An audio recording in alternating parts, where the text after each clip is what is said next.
Welcome back again to all of you out there. Welcome to our panelists for the next panel session.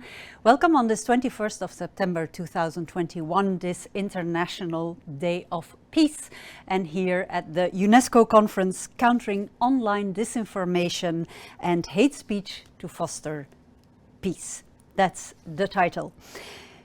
The fight against the pandemic forced us worldwide, I think you'll agree, into another arena as well, that of the disinformation wars. It's a fight fought on several fronts at once, in newsrooms, in the streets, in families, among friends, and online. The conflict is raging between and also inside hearts and minds. We will be discussing here and now very concrete examples of the impact of disinformation on the fight against the virus, coronavirus, but also of its impact on democracy, stability, and peace dynamics. Do keep sending us your comments, your questions, and to whom they may be addressed. I'll do my best to take them on board during our session. It's hashtag coronavirus facts. You can see the hashtag at the bottom of the screen. I like to remind you also that this whole conference is conducted in English, but French translation is provided and is available. So before we start with the next panel on coronavirus facts, the project, let us take a look at some facts and figures about this UNESCO project funded by the EU, the project that is addressing this so-called disinfodemic. Here we go. The COVID-19 pandemic has opened our eyes to the critical need for accurate information to help us make the best decisions to protect our health, our livelihoods, and our lives. But parallel to positive efforts, rapid spread of viral disinformation and hateful narratives, playing on our fears in the absence of reliable information, has created new risks, threatening peace and stability, especially in conflict-prone communities. Thanks to the European Union and its instrument contributing to stability and peace, UNESCO in April 2020 launched a global project called Coronavirus Facts, addressing the disinfodemic on COVID-19 in conflict-prone environments. Through this project, UNESCO worked with a broad range of stakeholders at country, regional, and global level, working to promote factual, safe, and inclusive media coverage of the pandemic. The project has enabled online courses and localized training, reaching over 27,000 media professionals, fact-checkers, and communicators in 157 countries. Through the project, journalists have formed lasting professional exchange networks. In Ethiopia, a Telegram channel is now connecting community radios with a collective reach of 25 million rural people, along with health authorities, WHO, and UNESCO. In Haiti, regional WhatsApp groups are bringing together local journalists, journalism trainers, and UNESCO experts. While in sub-Saharan Africa, 300 community radio professionals continue to exchange best practices across 14 countries. The project has supported a range of new resources to help journalists cover the pandemic. Among them, a global resource center in 7 languages, safety guidelines, a health misinformation fact-checking toolkit for African journalists, and a database of key African experts on COVID-19 and non-communicable diseases. Fact-checkers have taken on an important role during the pandemic, and the project has empowered them with skills and networking opportunities. For instance, in West Africa, fact-checkers trained established a joint network across 8 countries, while over 12,000 practitioners in Iraq have joined dedicated Facebook groups to debunk false information. In Latin America and the Caribbean, UNESCO and 35 fact-checking organizations launched a special COVID-19 resource hub. To reach out in rural areas, community media outlets have been supported to disseminate information in more than 30 different languages. Ultimately, disinformation and hate speech can only be fought through an informed citizenry. The project has been helping influencers, bloggers, and CSOs to build citizens' media information and literacy skills. With governments playing a critical role in protecting the health of their citizens, the project supported cooperation between authorities and journalists. In Iraq, the Ministry of Interior set up a hotline for the safety of women journalists for help and health advice. In Zimbabwe, the project helped to spur on the government's decision to establish 3 new community radio stations. The engagement of thousands of stakeholders from around the world in this project and their continued commitment to innovate, exchange, and build on their experiences has been an incredible added value.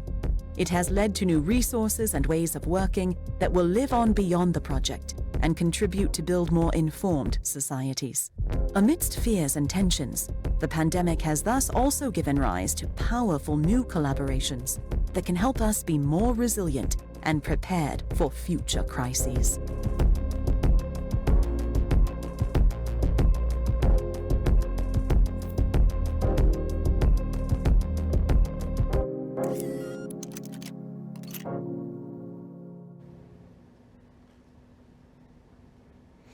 And to go a bit more into depth with regard to coronavirus facts, we have a panel full of people from north to south, east to west, and vice versa. Let me introduce them to you. Khaled Salah is director of the Unesco Regional Office for Central Africa in Yaoundé, Cameroon. Jurgis Vilčinskas, welcome to you too, is Deputy Head of Division Strategic Communication and Information Analysis at the European External Action Service. Then there is Cecilia Napido Gonçalves. She's the Director of the Department of Research, Planning and Cooperation and at the Information Office in Mozambique. Janet Kincaid was supposed to join us live, however, it's not possible at the moment, but she's provided us with a video. She's a Training Operations Officer and Project Manager at the Department of Communications at WHO. Olivia Soar is also joining us from Argentina. She's the Director of Impact and New Initiatives, Chequeado. And Sana Hassan is joining us as Editor-in-Chief of Iraqi Youth News Agency from Iraq. And last but not least, there's Kenneth Okwaro, Executive Director of the Africa Center for People, Institutions and Society based in Kenya. A warm welcome to all of you, dear panelists. Looking forward to start a discussion with you on coronavirus facts, this big project addressing the disinfodemic on COVID-19 in areas that are often prone to conflicts or where there are tensions between parts of the populations and citizens. To start with, I would like to get an idea for the audience of what are the concrete types of disinformation that went round in your area. And I would like to start with you, Cecilia Napido Gonçalves, bom dia in Mozambique. Please take the floor and tell us a bit more about the situation in Mozambique.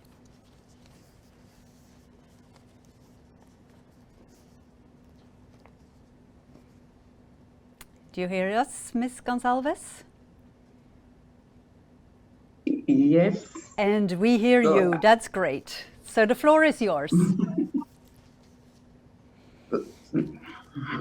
So I can read it?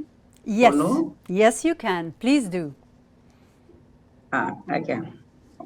Okay. So I have here the official information. I will read this all the information. Yes, please do. You can read the information. Okay, thank you. Ladies and gentlemen, at the outset, allow me to express our gratitude to the organizer of this event.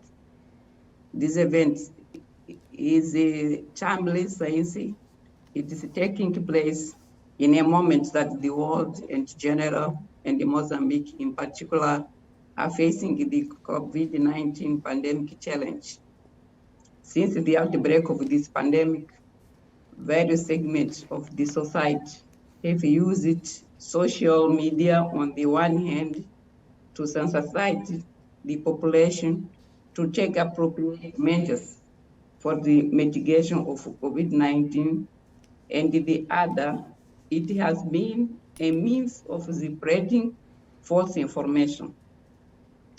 Therefore, this conference represents an opportunity to exchange information and experience on the challenge that the spread of false information has brought in the context of the pandemic.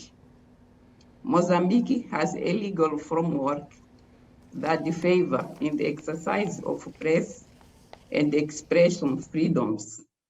This scenario occurs on the one hand from the approval of the 1991 press law that opened space for an exponential increase in the number of media outlets, with 685 media outlets currently registered, including newspaper, magazines, radios, and televisions. On the other hand, in 2014, the law of access to information was approved, which guarantees citizens full access to information, making them more and better informed, that exercising their citizenship better. These developments, allied to the technological advancement, have contributed to an increase in production and circulation of information, favoring at the same time an environment inclusive to disinformation, hate speech, intolerance, violence, critique social tensions, and threats to peace and stability. Since outbreak COVID-19 has caused huge setback in several areas of our social economic life, the government has faced several challenges, such as the disinformation phenomena, which has undermined the government efforts to contain the spread of COVID-19. For example, at the beginning of the first wave of COVID-19, some people circulated false information about the evolution of the disease in the country, in respect to the number of people infected, admitted to the hospital, and the number of deaths. The wave of disinformation equal rushed the area of vaccine against COVID-19. They try to misinform the population, saying that the vaccine administered by the authorities in the short, medium, and long term produce harmful effects on health. These are false information that have discouraged some people for vaccinate against COVID-19. Other actions are related to the training about COVID-19 involving the media, which have been contacted by the National Institute of Health in partnership with the Information Office and Unesco, which have contributed to the dissemination of information about COVID-19 with occurrence. The Information Office, in partnership with the European Union, UNESCO, SNJ, and the MISA, held in June a training course on the verification of facts, ethics, and the professional deontology, involving 30 journalists representing various media at the national level. This event, part of the project called Coronavirus Fact, dealing with this infodemic during COVID-19 in conflict-prone environments, aimed at providing media professionals with the tools and can improve the process of collecting and processing information in order to combat misinformation, intolerance, and to contribute to stability, peace, and development of the country. The trainings were important for verification of the information broadcasted on electronic platforms with higher credibility, warning them about the situation of output of the fake news. This scenario complements the initiative of the platform of verification of credible facts, www.credible.co.mz of the government of Mozambique, who has dedicated special attention to the verification of content about COVID-19 broadcasts, especially on the social media. To conclude, we would like to say that the ways of dissemination, hate speech, and intolerance on the social network is a fact. In this context, the Information Office will continue to attend action aimed at revising this situation, stimulating different public and private institutions and the press in general in contributing towards the participation of the people in the effort for the development of the country. In this effort, we reaffirm our wish to continue counting on the helpful support from a representative of Unesco that have done everything to fortify the social communication in Mozambique. And we hope that the trainings carried until now are extended to the whole country. Thank you very much. This is our information in Mozambique. Thank you. Thank you very much, Ms. Gonçalves. And you addressed a number of points that we want to discuss with the panelists in the next hour and a half. One of the things I picked up from your introduction, your speech, is the fact that misinformation did the rounds about the evolution of the illness, and it had its impact on the trust in vaccines. Now, I would like to draw in Sana Hassan from Iraq. Good afternoon to you. What were the kinds of stories, narratives, misinformation that did the rounds at the beginning of the coronavirus outbreak in Iraq? Well, assalamu alaikum, everybody. I'm Sana Hassan, the head of young people or young journalists, Iraqi Youth and News Agency. And well, we faced a lot of problems from the very beginning of the spreading of the pandemic, and we had many stories. We had more than 4 or 5 stories concerning the origin of the virus. Since this is a country full of problems related to political parties and agendas, so that are already there working behind the scenes. So first we had the possibility that this is only a plot drawn by the politicians to spend the treasury of Iraq. It's a way of spending the money. Another story telling us that this is a global plot to control humanity through decreasing the number of the public. So we should not have the vaccine because it's a way of controlling our chances of the giving birth to new generations. So it is only to sort of preventing the proliferation. And we have also a story that says that this is part of the other party, the left-wing, to control the people through fear of the pandemic. So we had lots of stories like that. We worked a lot through the last year, since October 2020, to control some of these rumors. And we worked with Unesco to train young female journalists to programs of how to control the virus and deal with it, especially in the field of work. We were trained by Unesco officers to on the process of fact checking.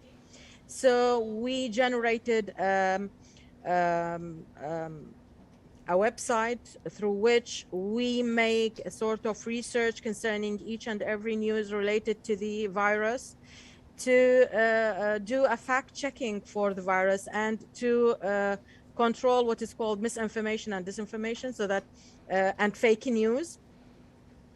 And we try to apply, we are working on applying the MOOC, MOOC, for the Iraqi journalists, which is a training course to protect journalists made by and prepared by the UNESCO experts.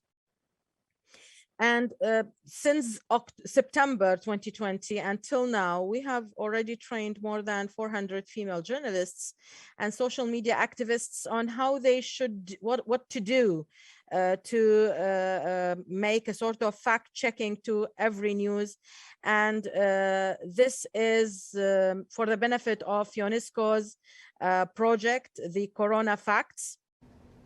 Okay, well, if I may just intervene here, I think we will yes. expand on how it works in practice a little more later on in the discussion. I first want to get an overview of what the impact of disinformation is in the various areas around the world that you represent here. So, but hold that thought, Sana Hassan, we're coming back to that. Olivia Soar in Argentina. Do you recognize the kind of stories that went around in Iraq, or are other stories going around? Did they go around in Latin America? Please do enlighten us. Yes, thank you very much. I think a lot of what we saw in different countries was quite global, in the sense that it was the same disinformation and misinformation circulating around. If you think back to what was kind of January, February last year, it seems like a past life now. But if you remember the amount of misinformation and disinformation that was circulating, it was just on so many subjects, from kind of the origin of the virus, how it spread, what the symptoms were, what measures different authorities were taking, because we were looking at what was happening in China, then what was happening in Italy, what was happening in Spain, kind of all kinds of disinformation about what the situation were in each country. And what we progressively saw is that from that moment where it was very chaotic and a lot of information mixed with disinformation, we started seeing kind of emerging narratives that became more sophisticated. So pseudo documentaries showing a story that was completely based on no evidence, and more sophisticated storytelling of disinformation. And we saw that kind of build during 2020 until the arrival of vaccines, when we started seeing a lot of disinformation and misinformation circulating about the vaccines.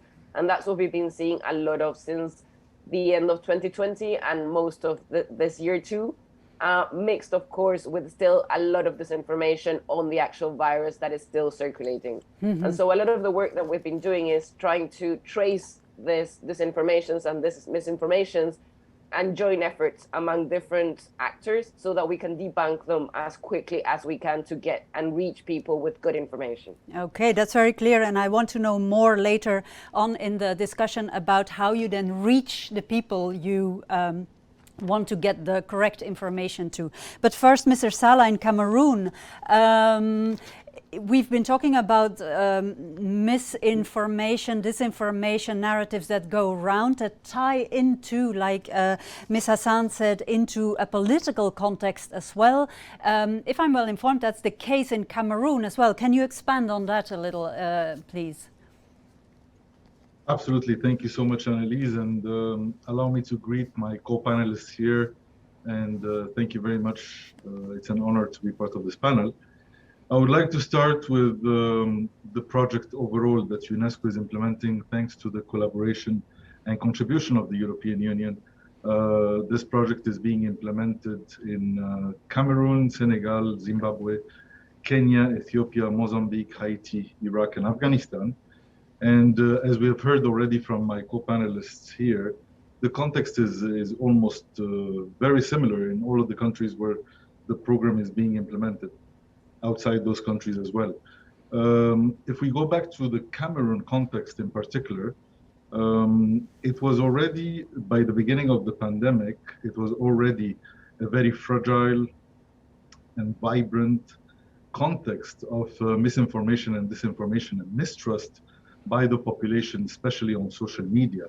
We had several crises here in Cameroon, starting with the post-presidential election crisis, which generated a lot of misinformation and hate speech and fake news about the results of the presidential election and the controversial aspects of having this post by the other opponents in the elections. So that was already a challenging environment. And then we have the Anglophone crisis that started in the northwest and southwest regions of Cameroon since 2016, which is very vibrant as well, with a lot of fake news and hate speech that resonates almost every day on social media and other platforms. In addition to other crises here that are in Cameroon on the extreme north of the country, with the Boko Haram attacks and the refugees crisis coming from Central African Republic on the east of the country. So you see, it was really complex context when the pandemic came. Then we started in March 2020, when the pandemic came, and we started a whole new set of misinformation that started circulating, thanks to this very vibrant network that I already mentioned. So it was already very active, young people, young associations. So everybody was already very active. And this contributed to a lot of, again, fake news that were built on the overall mistrust in any information coming from the government. For the population in general, it has become like lack of credibility in general on anything and everything coming from the side of the government or any news agency. And so this flow of misinformation, infodemics, it contributed to the opposition to any measures done by the government to reduce the infections by the COVID-19, and later on even for the vaccinations. And this overall environment of skepticism was really exacerbating the resistance of the population to many of those measures that the government was really trying to do.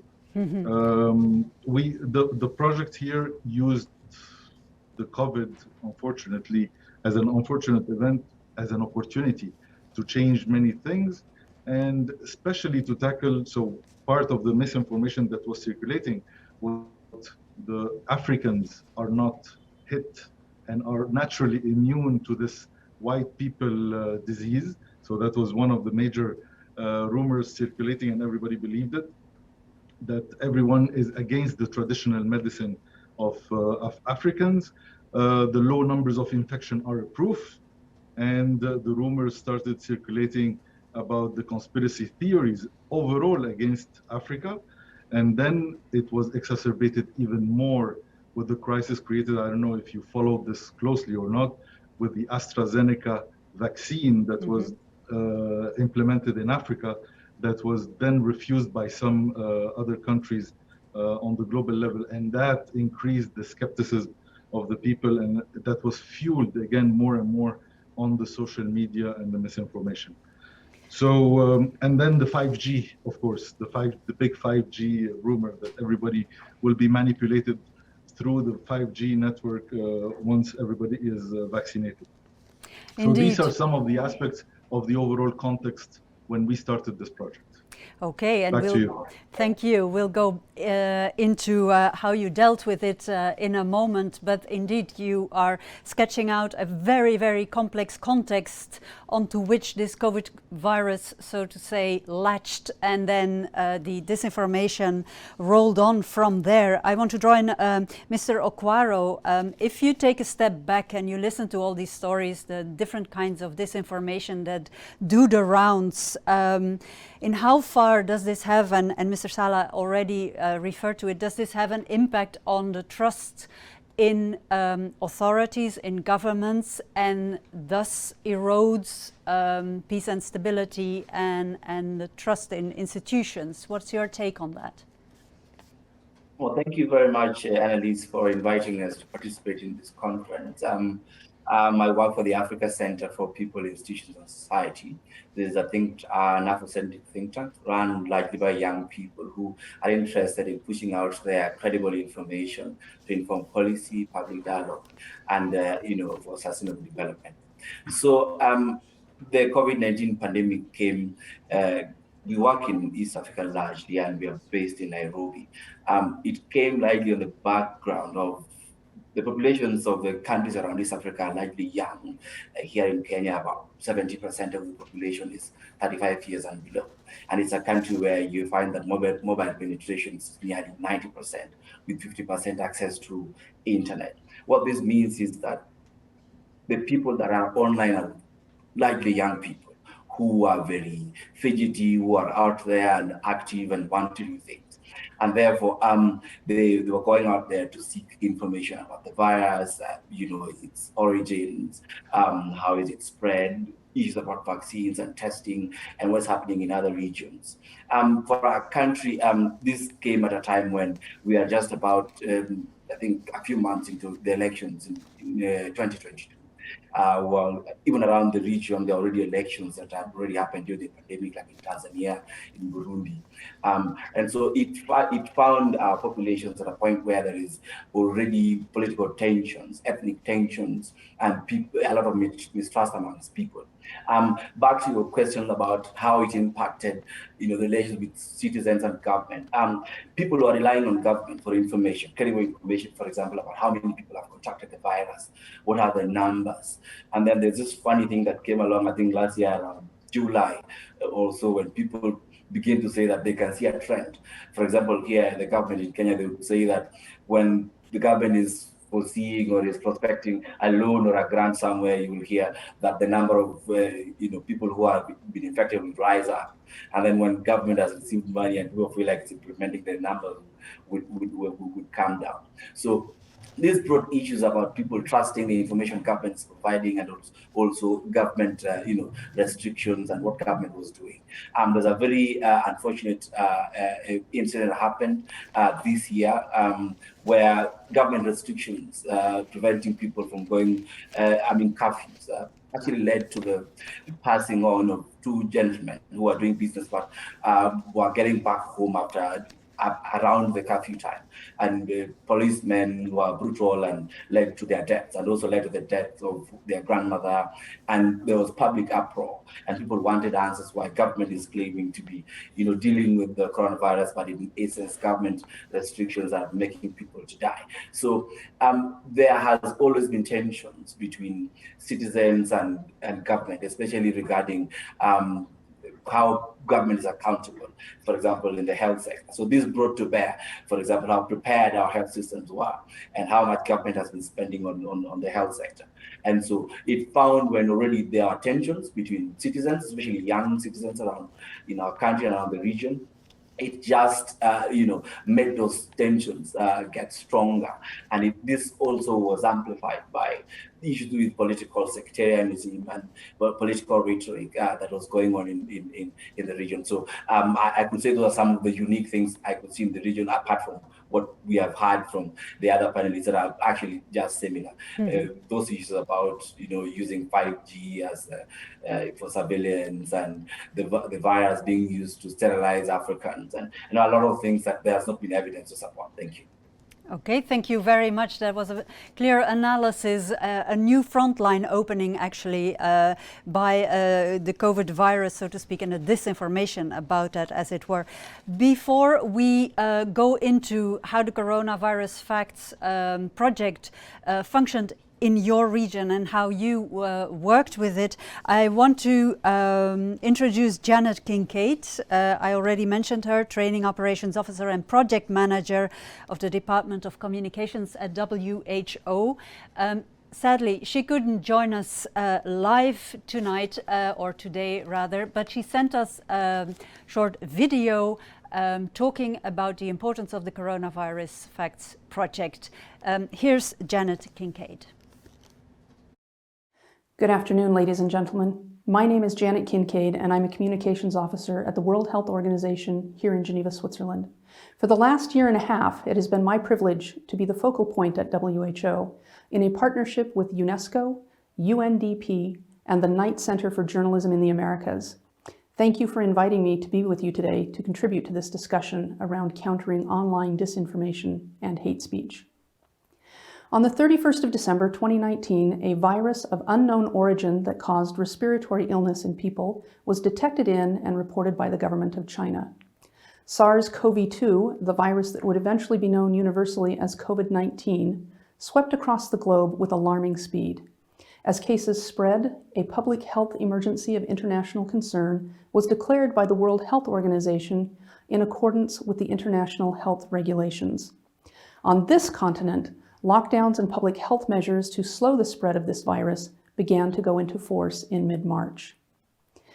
Over the last decade, the tools we use to communicate have grown from small-town newspapers and local radio and television to the development of the World Wide Web and the emergence of social media platforms. The ability to rapidly disseminate credible, evidence-based information has never been greater. On the other side of that coin, the ability to spread misinformation and disinformation has also been breathtakingly advanced. As the impact of the pandemic touched every aspect of our lives, journalists and reporters from around the world found themselves increasingly shifting their coverage and becoming, if you will, COVID journalists. It didn't matter if their beat was public health or sports, politics or entertainment, environment or manufacturing. All areas of life were and continue to be touched by COVID-19. We all witnessed a surge in misinformation and disinformation from malicious actors and trolls on one side, and on the other side, scientific information from WHO, but also other national agencies like ECDC, the NHS, and the US CDC flooded the information architecture. The public struggled to know how to interpret all of this information and whom to believe. The ability of people, and even some governments, to spread messages that intentionally seek to mislead, confuse, and harm others has, at times, been disheartening and discouraging.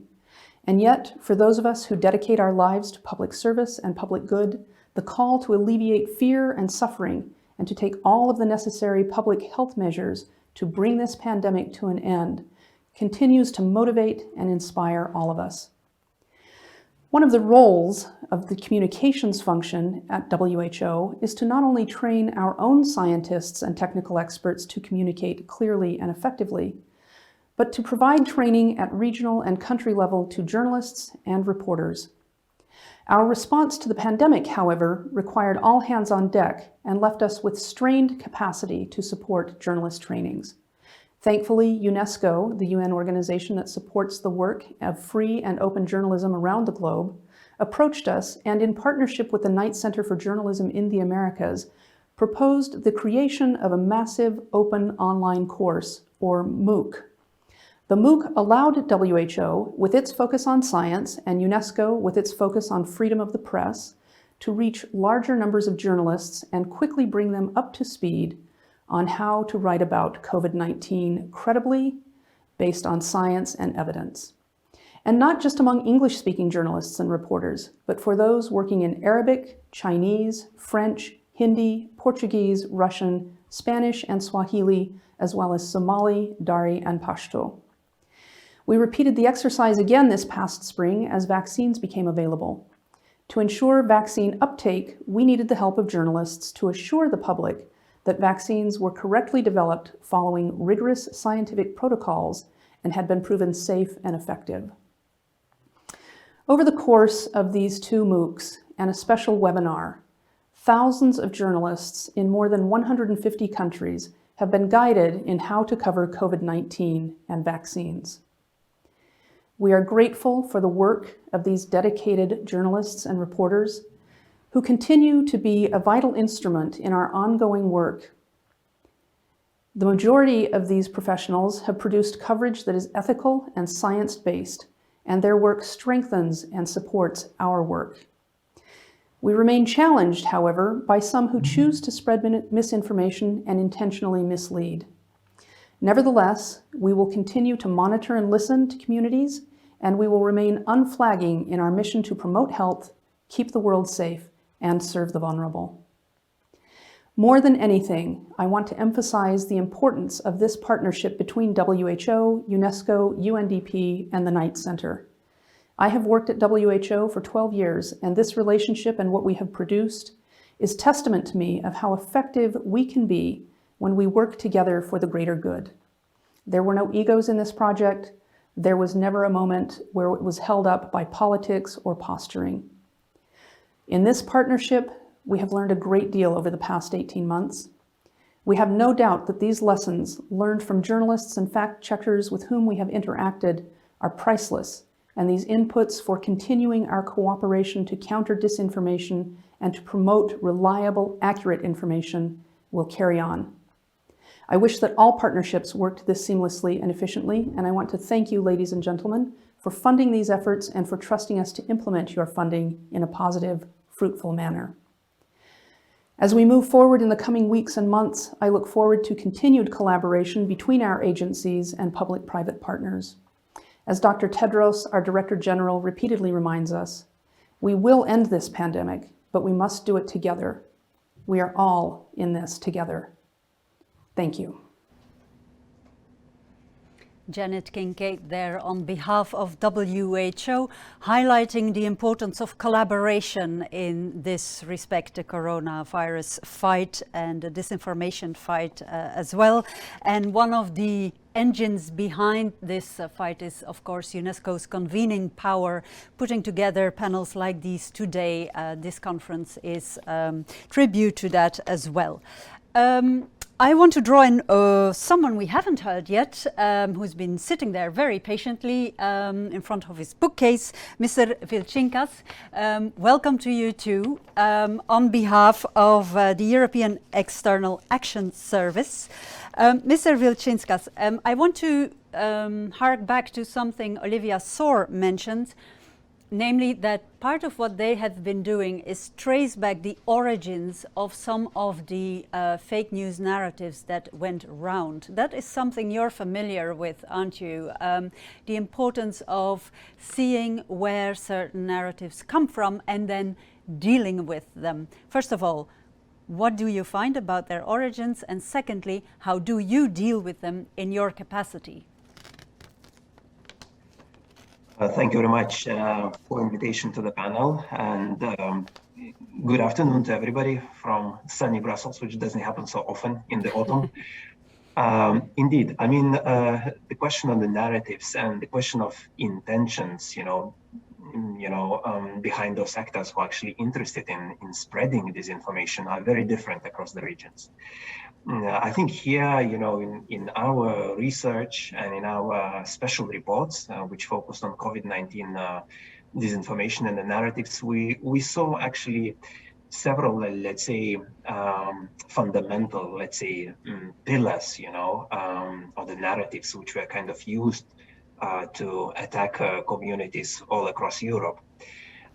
One, of course, was the narrative, that democracies are not able to deal with the pandemic.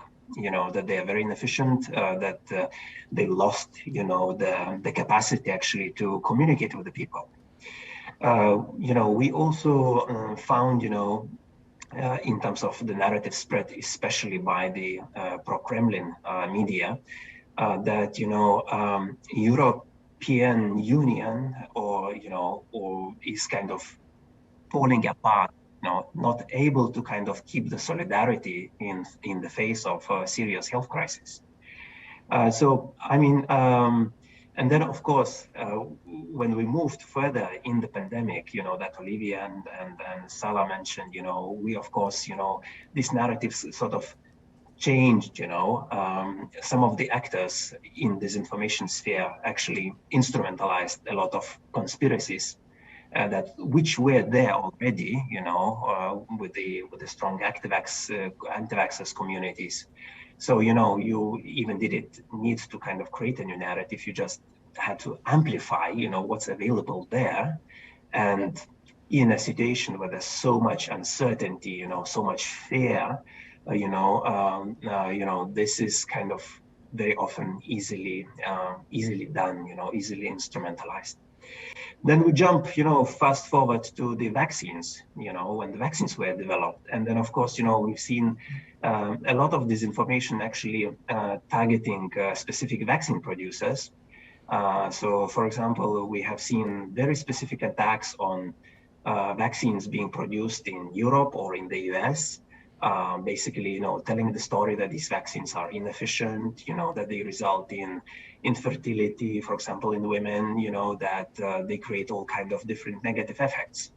So, basically without any scientific evidence, specific state or non-state actors tried, to push the narrative, that you shouldn't trust, these new vaccines. Instead, you should buy our vaccines, which might not be yet approved, in, for example, at least in the European health authorities. Now, coming back to the second question, how we deal with that, that's the big kind of 1 million question. Definitely, I would probably kick off this conversation by saying that there's no silver bullet. We have to deal with this as a part of, as a part of alliance, which includes governments, which includes media, which includes, fact checkers, which includes society at large. But on the other hand, in order sort of to avoid this fragmented, patchy response, we have to get very systemic about it. And in European Union, we thought hard about it, and we started probably at the location where a lot of disinformation spreads, which is basically the online platforms. We thought, okay, what we can do, regulating some of these online platforms, that are disincentivized, kind of, if you like, or incentivized to cut, the amount of disinformation that is spread there. So you need systemic solutions. You need, I would say, mechanisms of partnership with platforms, legislation, if you like, or co-regulation sometimes when we call it in Europe, to actually limit the spread of online disinformation in particular. Mm-hmm. And then, of course, another thing that I wanted to flag is, of course, in terms of our response, was kind of trying to be much better aware about the narrative, and also raise awareness about people and society, that they shouldn't trust everything they read, on their post or in their media. So this work on building resilience of society, of, promoting critical thinking, this is something that will continue. I'm sure other panelists are very much involved in this as well. So I stop here. Thank you very much for your input there.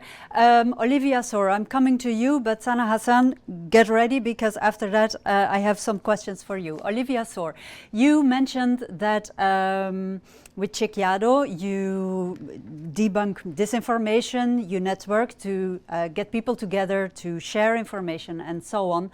But the problem often is, how do you get the good information, so to speak, to the people who are already influenced by disinformation? Can it be done? What solutions did you find under the Coronavirus Facts project? Yeah, so we hope it can be done, because we believe we're actually doing it and working a lot in that direction. So what we did we've had since 2014 a network that's called Latam Chequea, and that's a network of Latin American fact checkers. And there's luckily more and more of us in the region working on this. So it's a network that's constantly expanding. In 2020, when we saw what was happening with the pandemic, we came together to share our contents and to share our experiences so that we could debunk quicker.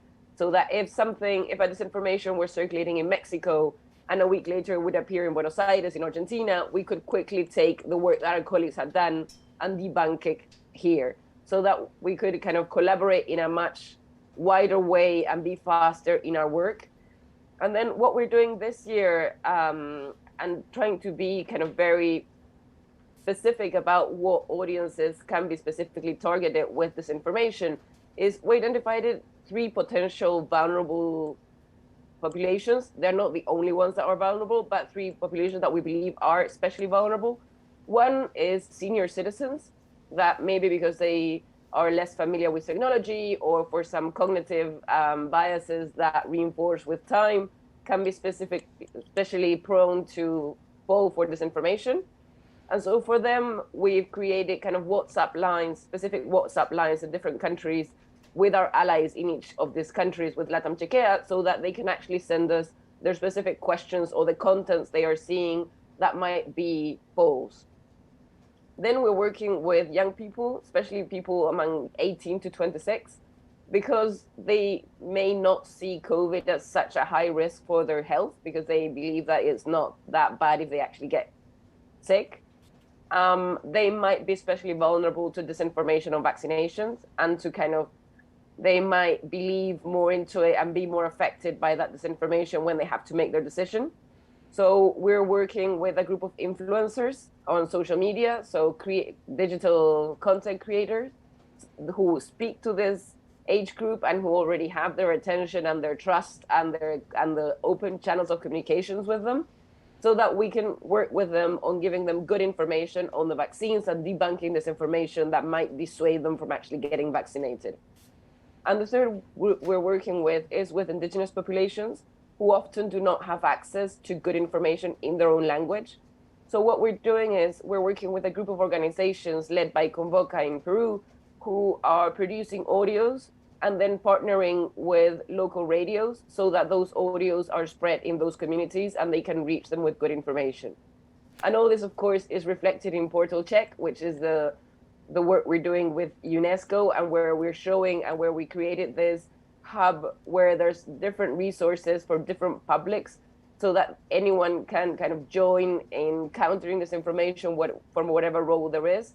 So on Portal Check, you can find information for teachers who want to treat the subject in their classrooms. There's information for journalists so that they can have some tips on debunking and what things to be careful about. There's also information for influencers and for the general public, so that there is a lot of information there for anyone who needs good information and needs resources in that direction that can be found there. And that's also part of kind of building this network that is trying to counter disinformation from different aspects and specifically for different audiences that can be especially vulnerable to it. Yeah, the UNESCO umbrella is a very big one, of course, and maybe this is a bit of a sharp question, but do you feel that what you are doing is systemic, or is it just in the margins, so to speak, because there is no big governmental plan behind it, for example? It's hard to answer, but kind of I think a lot of what we're doing is systemic in the sense that we're preparing people to be better prepared in front of disinformation. And I think that's our main goal. I think besides each specific disinformation that we can debunk, which is very important to do, and we'll continue to do that, we think that the most important part is that people can actually identify themselves when something sounds suspicious or looks suspicious and not trust it and check it by themselves or go somewhere else to look for good information on that. I don't think that government action can be that systemic either necessarily. I think that government action, a lot of the times, what we've seen, a lot of the governments that we've seen acting on this information are more authoritarian governments that are using this information to limit freedom of expression. So I don't think necessarily government action is the best in that sense. Governments can do a lot in preparing people, in getting education systems better at having more critical thinking and media literacy. There's a lot of action to be done by governments, but I do believe that the most systemic responses will come from a more prepared community than from a single action or a single actor taking actions. Thank you very much. That's very clear. Then over to you, Sana Hassan. I promised you you'd be next. Do you relate to what Olivia Soar is saying? I know from when we prepared this panel session that you've also invested a lot in media literacy, even among journalists themselves, right? Yes, we did that. Well, our first target was the journalists so that they would understand what is meant by COVID-19 and how to deal with it. And I have already mentioned this earlier that according to our statistics, we have till now trained almost 250 journalists, young journalists, and we picked we made a sort of criteria, and we chose trainers from media outlets that were very influential and followed by the public, and so we trained them about the and we had the privilege to have certain doctors and specialists to talk to them and enlighten them concerning the virus itself. And as trainers, we also, can you hear me? Yes, we can, sorry. Yes. Go on. Yes, we also train them on doing a sort of fact-checking for the news and the techniques to analyze the news that were published on media and posted, so that they would understand, they would clarify to the public what is misinformation and how to check those news and discover the misinformation and the fake news. Especially that people faced a sort of what we call hate speech, because it was a stigma for those who were infected by the virus. They cannot reveal the fact they were infected because they will be treated very badly by the public, because nobody knew what is that virus at the very beginning, and people died because of it.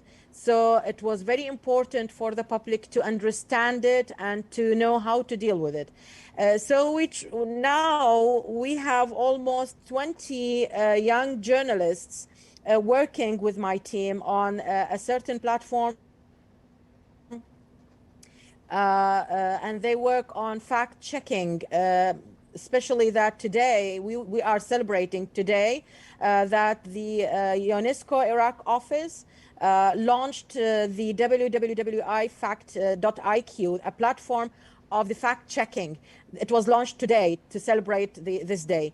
So this is very helpful for us, because we mainly work on such issues so that it would be clear for the public what are the real news, because we're aiming for accuracy. What is real news and what are the fake news? How would you describe the difference between what journalists do and what fact-checkers do, Sana Hassan?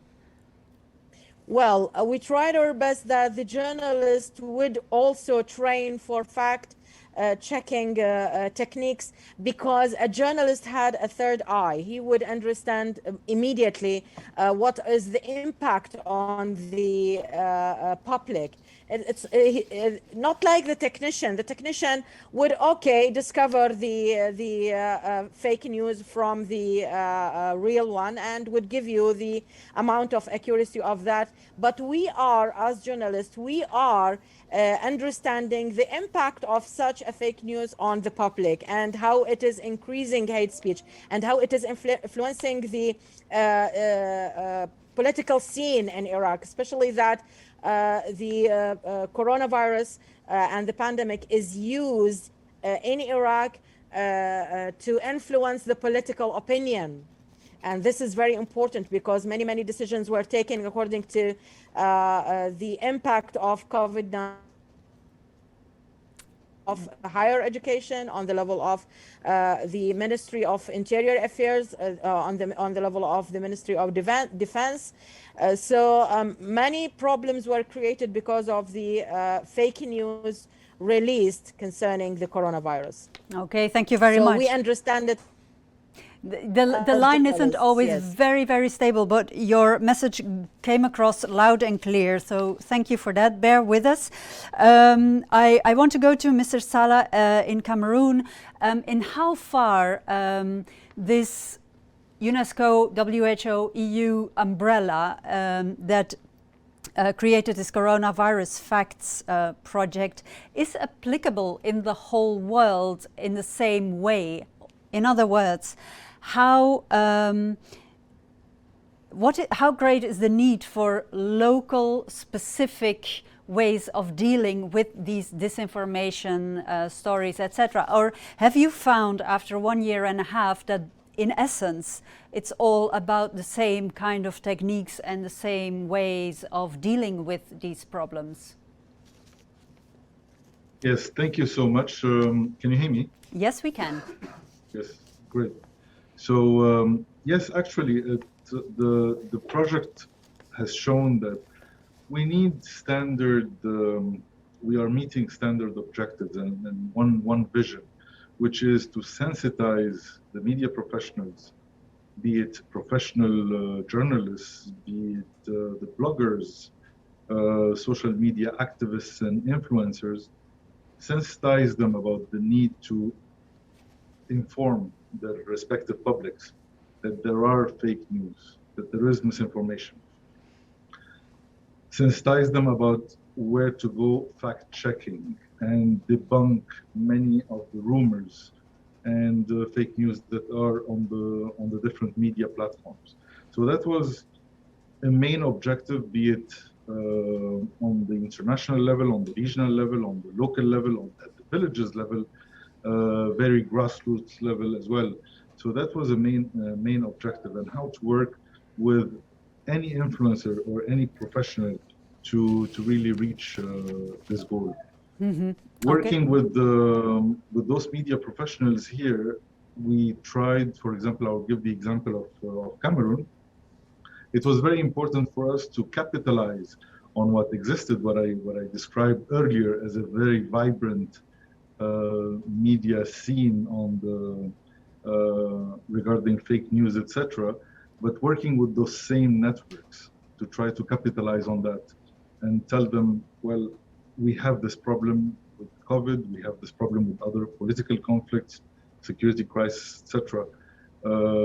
Let's work together. And it was an opportunity for us. We really succeeded in this in Cameroon when we worked with the Anglophone journalists and the Francophone journalists, which were already separated by this Anglophone separatism crisis in Cameroon. And that was one of the major achievements, how to bring them together to have one unified message, to sensitize the public, as I mentioned, to build some kind of confidence in the little efforts, no matter how little the efforts are by the government side, to provide facts, to provide information about the number of infections, the number of people vaccinated, the number of people saved by the vaccine, etc. So that was a major achievement and a major tool, not only in Cameroon, but in all the others. And I can give examples from from Zimbabwe, from West Africa, Senegal, from Haiti, and the colleagues have provided, the co-panelists here have provided many examples of what is being done in their respective countries. But one of the main things that we have managed to really achieve here is to work with the community radios. It's a series, it's a network of community radios that are here. And we translated the same messages in 100 local languages. Out of the 250 local languages that exist in Cameroon, for example, we managed to have the messages translated and broadcasted on the several platforms in 100 local languages. And I think this made a difference to reach really the grassroots levels and the really vulnerable villages in the most remote areas of the country. So it's really a matter of not working only top down, but bottom up as well to make this project a success. Mr. Okwaro, I'm coming back to you because what hasn't been mentioned really so far is the role of the social media platforms, the technology firms themselves.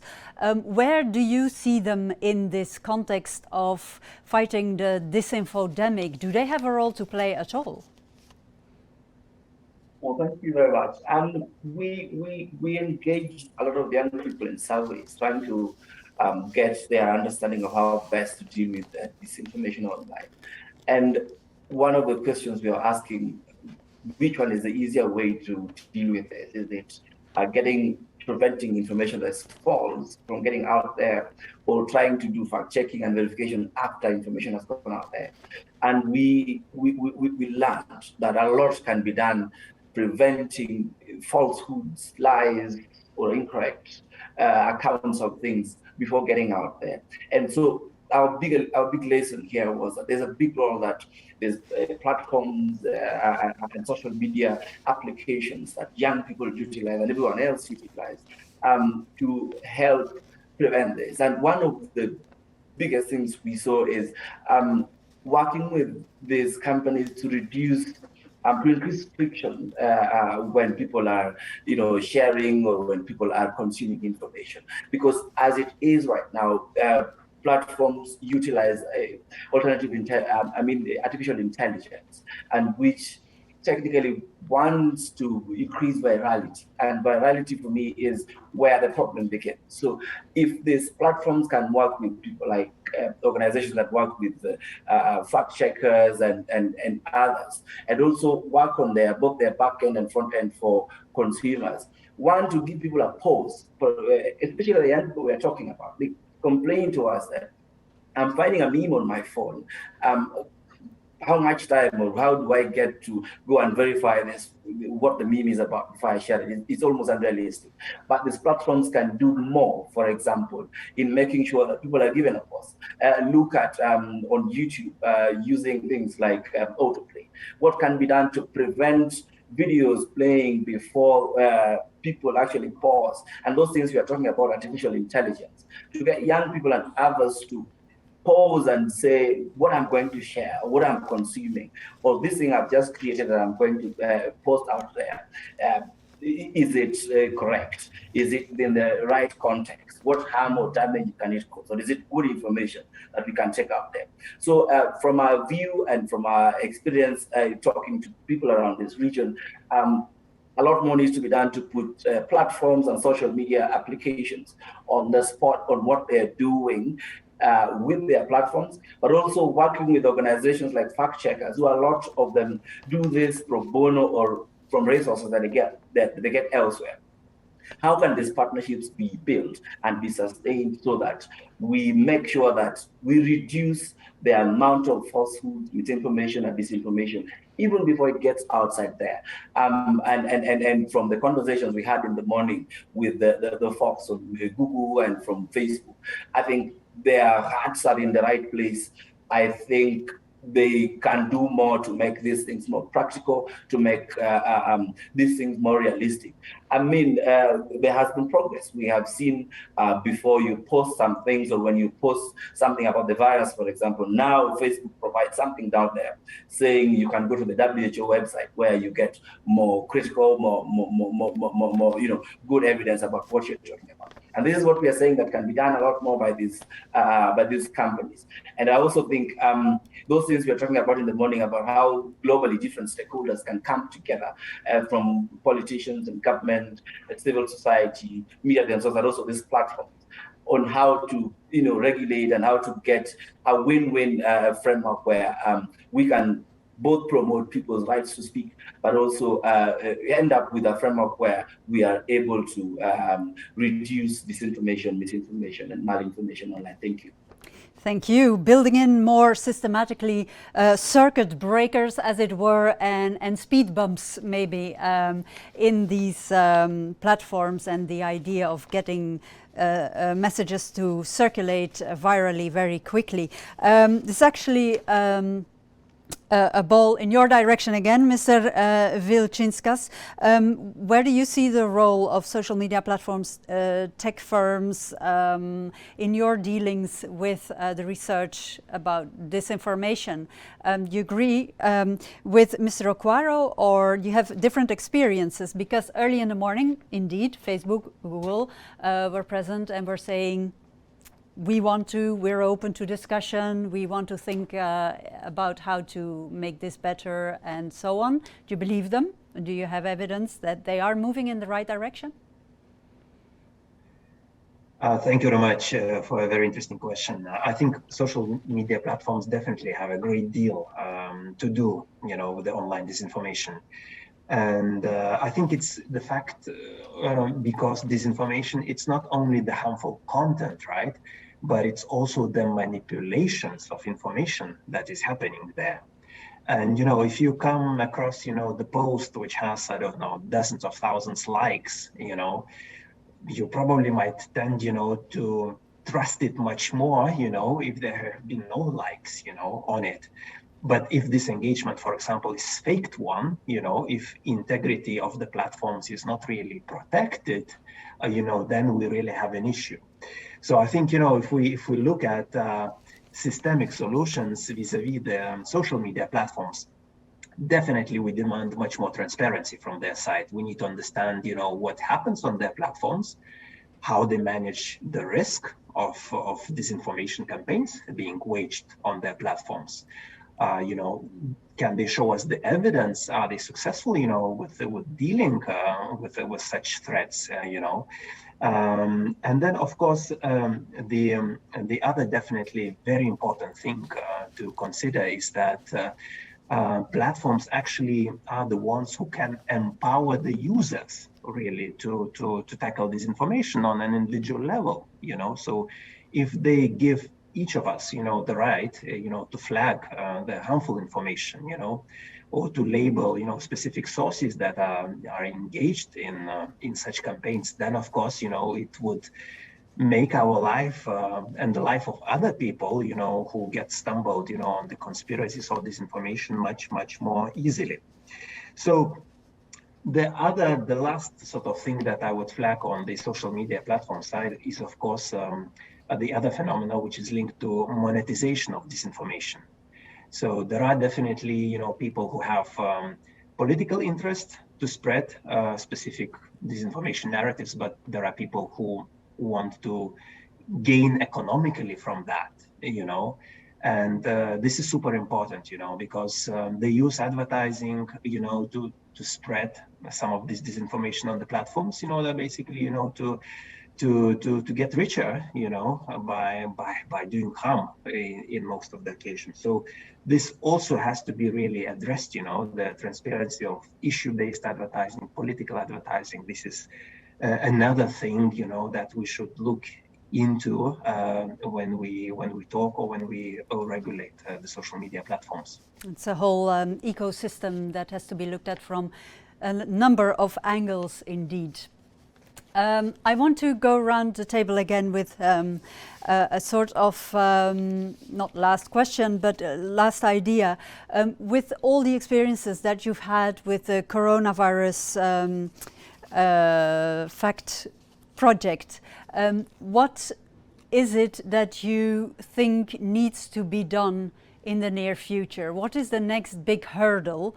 And do you feel confident that with the Coronavirus Fact project as it is on the rails right now, we might actually have learned enough to be future-proof, so to speak, to be ready to take on a next pandemic or a next disinfodemic, I should say? Olivia Soor, let me start with you.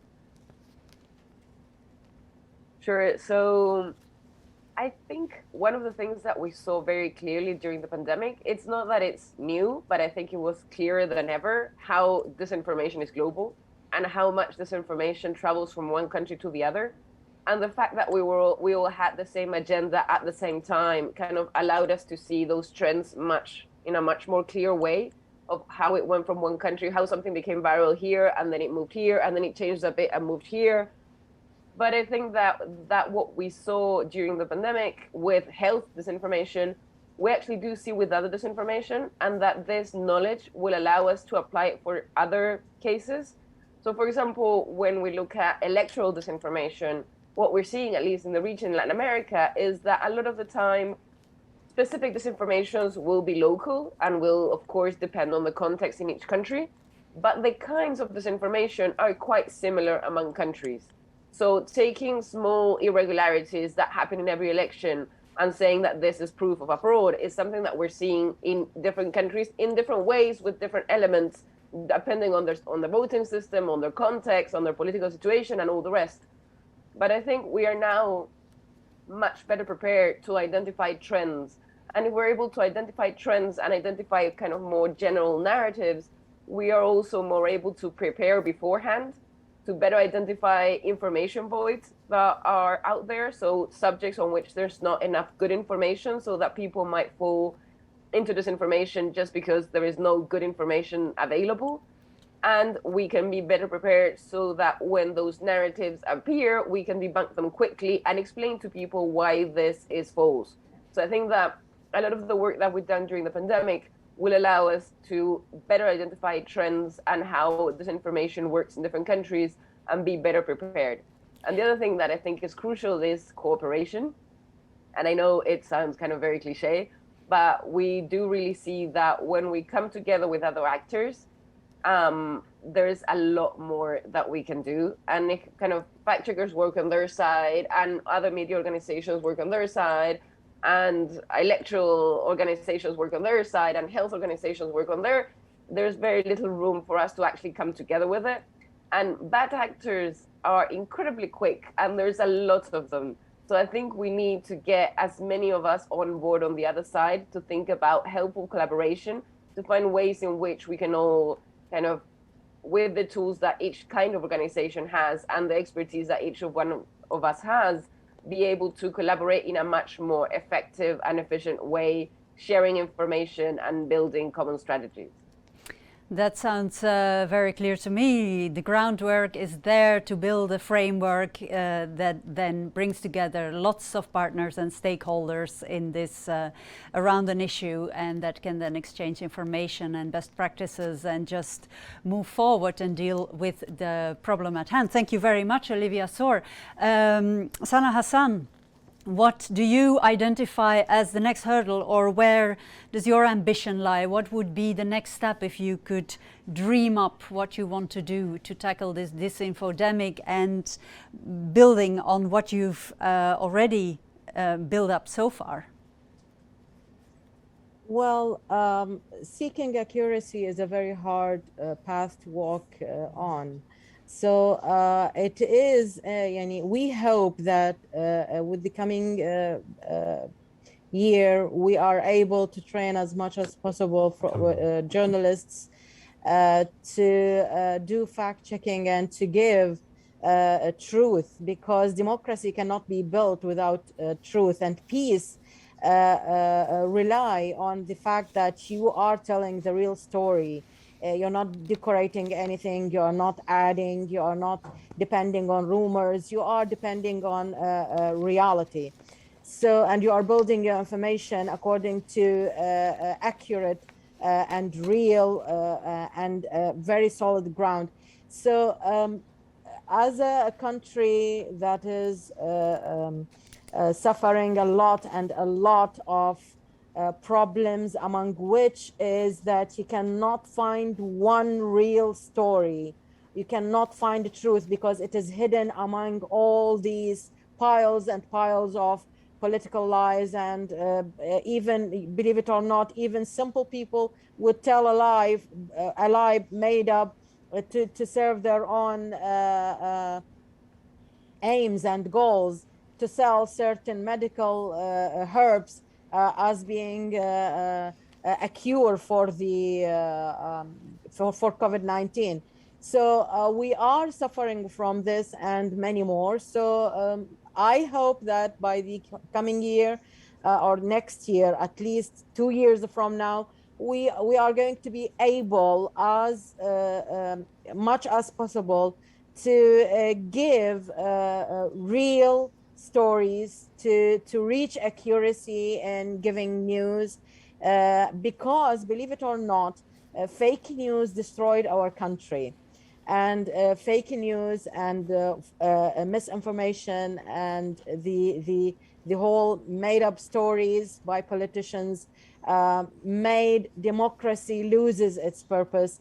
And we all now, if you are asking us, are you going to go to the elections, which is next month, I'm going to tell you no, because I don't know who are those people, because they are telling me a bunch of lies that I cannot rely on if I choose them. So the fact that we need such platforms, we need to check every single news that is posted on media, because we need to build our hopes on the fact that truth is going to rule, so that we will reach democracy and peace.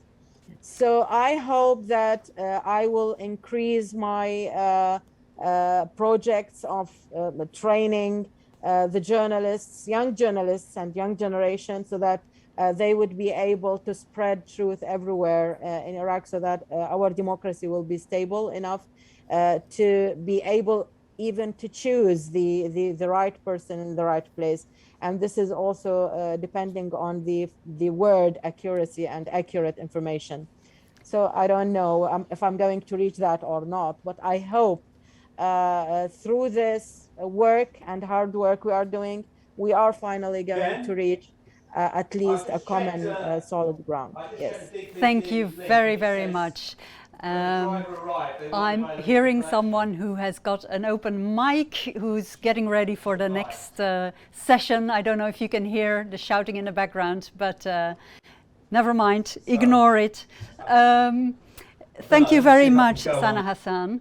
Now I have to make sure I find you again. Yes, there you are. Mr. Okwaro, Sana Hassan was speaking about the need for truth. I saw that on your website, your institution has a beautiful short line about the importance of truth. And basically, I would say what Sana Hassan is saying, we have to reconquer the power of truth, right? But everybody across the world, it seems to be divided in different echo chambers, locked into their own truth. So is it possible at all, do you believe, to break through those walls and dig people out of their trenches? Yeah, thank you. I think what we have learned over the past almost 2 years now is that it's possible. It's possible to build capacities of people to be more discerning consumers, creators, and conveyors of information. And the lessons we have picked up is we can train more people, especially to build their skills in media and information literacy. And this can help them navigate the very often murky, field of online communication. But also in building partnership. I think most of us in this panel and also in the morning have been talking about the need for different players to learn to speak to each other and to contribute to one another. For us, we benefited a lot from instruments that have already been developed by UNESCO in terms of training materials and information, and that we used then for conducting the many trainings we have done across Eastern Africa. We have been able to link up with the media organizations and associations of journalists, editors, guilds, and for partnerships with organizations like UNESCO and the EU. So I agree with most of the people who have spoken already, that if we are going to deal with the disinformation that is going on, whether it is related to the pandemic, but also political disinformation that is, to me, a bigger problem, then those connections are important. Who has done more in what area? For example, we benefited from things that have already been done in fact-checking area with Africa Check and other organizations in Africa. We got organizations that are involved already in peace building, like Search for Common Ground. And these connections helped us to get young people on to want to come to these trainings and to be interested in building their capacities and capabilities to tackle this information. But they're also important for building that ecosystem or communities of practice of people who are learning the challenges and also the opportunities that we can go after to deal with disinformation. So if you ask me, I think we have begun the work. It's not easy work, but we've got to keep on going at it, working with different people and just working hard as we can into the future. Thank you very much. Thank you. Very briefly, Mr. Vilchinkas, have you learned anything today during the panel that you think like, I hadn't thought about it like that, or that's something I'm going to delve into? Definitely. You always learn in this kind of panels new things. But I think the key thing is that despite, having, at our hands a very hybrid threat, a very new threat, definitely there are a lot of, let's say, successful ways, combinations, how we can address it. And the fact, that we have super active, dynamic media community, fact checkers, that also gives, us a lot of, let's say, positive thinking that actually, we can be stronger, in tackling disinformation. But one thing I would really sort of put maybe in this discussion is that, we can only be successful, in tackling disinformation attacks if we manage to raise the cost for those who actually are trying to attack us, because they are as strong as we are. So, if we are more resilient, if we are more smart, if we work together with the platforms to make them more transparent, less virulent for disinformation, this would bring us benefits. And everything that was mentioned, by Sana, Kenneth, Olivia, Salah, in terms of that we need to build networks, that we need to build alliances, that we need to inoculate people, to be prepared to see this disinformation. All of this, I think, really works and has great potential for the future as well. Mm-hmm. And make it systemic is what I remember you saying. Last but not least, final word for you, Khaled Salah. Everybody here is saying basically we've made a difference so far, small though it may be, maybe, but there's a lot of work ahead of us. We're ambitious, we want to go there, we want to fight the fight. Agree? Is that your conclusion as well? Absolutely, yes, and thank you for that. And I really would like to congratulate my co-panelists for concluding with very important keywords like collaboration, partnership, inoculation or immunizing the youth and the population against fake news, and making the price very costly on those who promote the fake news, etc. I'm fully in agreement with those statements. I think we have a golden opportunity here to capitalize on what has been achieved so far, to really create a more sustainable and durable ecosystem to fight the fake news. And I think we have realized a lot. Now the issue is how to make it sustainable, how to make it durable, how to really capitalize on this to develop even further all the partnerships that we have done with the bloggers, with the journalists, with all the activists, the community radios, etc. So I think we need to promote all of this even further. The MOOCs that have been created, the work that we have done with the CSOs, the work that we have done with promoting all those messages and sensitization in traditional languages, in local traditional languages. I think this has to continue, no matter how limited the funding is. But I'm sure that partnering together and working together, we can find a solution. One important key aspect of all of this is working with the governments to also for them to make sure that the governments and the local authorities, they are producing reliable, fact-checked data that people can have really confidence in accessing them. We have worked here with the government, with the Ministry of Health, to promote the Minister of Health himself tweets every day on the numbers, on the facts, etc. And this has made a difference. And I think we can continue on this same strategy. We are working here in Cameroon on promoting a national policy and national strategy on media and information literacy and sensitization about hate speech. And I think this also can also develop maybe further into a law against all those who produce fake news on the social media and the media platforms in general. We have a golden opportunity, as I mentioned, and it's an opportunity to go further together and make a difference. Indeed, and all of those elements require further discussion, of course, because they come each with their complications and difficult questions, but interesting questions and necessary questions. Dear panelists, thank you very much for your contributions. Kale Salah, Jurgis Vilčinskas, Cecilia Napido-Gonçalves, Janice Kincaid, in video, Olivia Soar, Sana Hassan, and Kenneth Okwaro. It was a pleasure having you on the panel. Thank you very much. And you, dear, thank you. And you, dear public, dear audience out there, maybe you feel like having a coffee or a lemonade, or I don't know what you like, a tea perhaps, or just walk around the table and stretch your legs. Well, here's your chance. We're taking a break, 15 minutes more or less. We'll be back at 3:15 for our final session. Don't miss it. Be back. See you soon. 3:15. Bye.